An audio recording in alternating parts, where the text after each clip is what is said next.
Who defines humanity? A chronological examination of GenderGP, gender identity, and the Creator's definition of male and female. The question that changed everything. Every generation inherits questions that eventually redefine civilization. Some concern governments, some concern science, some concern economics, others reach much deeper. They ask what it means to be human. This examination did not begin with politics. It did not begin with transgenderism. It did not begin with ideology. It began with a healthcare provider. The original question appeared deceptively simple. Should GenderGP be trusted? At first glance, the answer appeared to require little more than an examination of customer satisfaction, regulatory history, medical governance, patient complaints, and public reputation. That assumption proved to be false. Every attempt to answer the question exposed another question beneath it. Trust led governance, governance led to medicine, medicine led to identity, identity led to biology, biology led to origin, origin led to creation, creation led to authority. And by the end of the examination, GenderGP had become something very different. It was no longer merely the subject. It had become the case study through which a much larger conflict could be examined. The conflict concerns one question: who possesses the authority to define what a human being is? And this transcript argues that every answer given to questions surrounding gender identity, transition, healthcare, marriage, personhood, and human purpose ultimately depends upon the answer to that one question. The disagreement is therefore not primarily medical, nor political, nor psychological. It is foundational. And every worldview begins by choosing an authority. Everything that follows is merely the logical consequence of that choice. And the purpose of this work is neither condemnation nor emotional persuasion. Its purpose is examination. Every major claim will be traced back to its governing authority. Every conclusion will be examined from its first principle. And whatever possible, wherever possible, evidence, chronology, and internal consistency will be preferred over rhetoric.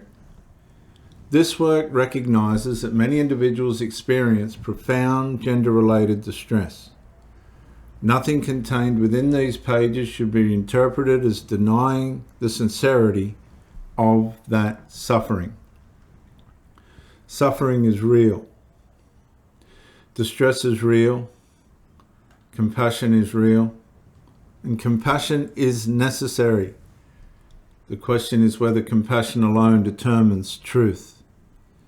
Healthcare providers carry extraordinary responsibility because they do more than relieve suffering. They recommend irreversible treatments. They influence identity. They alter bodies. They shape lives. And when medicine reaches that level of influence, the standard of evidence and governance should increase rather than decrease. And that principle applies equally to every field of medicine. Gender medicine cannot become the exception. The central concern, therefore, becomes one of trust. Trust cannot be demanded. Trust must be earned. Trust cannot be established through intention alone. It must be demonstrated through accountability, transparency, clinical discipline, professional restraint, independent scrutiny, long-term responsibility.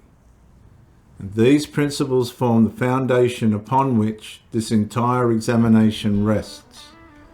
Therefore, discussing identity, transition, philosophy, or theology, one question must first be answered.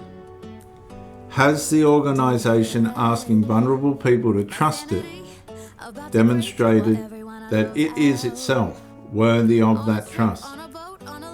That question brings us to GenderGP. Crank the AC to 79 and make a little island right here. And there ain't a palm tree in sight, but there's not a cloud in your blue eyes. If we need a drink, I'll be the bartender. I got a fifth of Patron and a blender. Baby, slipping on a swimsuit is overrated. We don't need a beach to get a half naked. Life's too short, let's not waste it, 'cause paradise is wherever we make it. Is wherever we make it. Till the sun's up Monday, we'll tell our phones, do not disturb. I got my straw hat, babe. And you can finally pull the tags on your Tommy Bahama shirt. Blue crush up on the 85-inch sound machine. When we wanna hear the ocean, I think everything we need is right here. And there ain't a palm tree in sight, but there's not a cloud in your blue eyes. If we need a drink, I'll be the bartender. I got a fifth of Patron and a blender. Baby, slipping on a swimsuit is overrated. We don't need a beach to get a half naked. Life's too short, let's not waste it, 'cause paradise is wherever we make it. Paradise is wherever we make it. Oh, this view of you, it's got everything I need. Yeah, the rooms, they're cheap. And if we don't want it, we don't ever, ever, ever have to leave. Yeah, there might not be a palm tree in sight, but there's not a cloud in your blue eyes. If we need a drink, I'll be the bartender. I got a fifth of Patron and a blender. Baby, slipping on a swimsuit is overrated. We don't need a beach to get a half naked. Life's too short, let's not waste it, 'cause paradise is wherever we make it.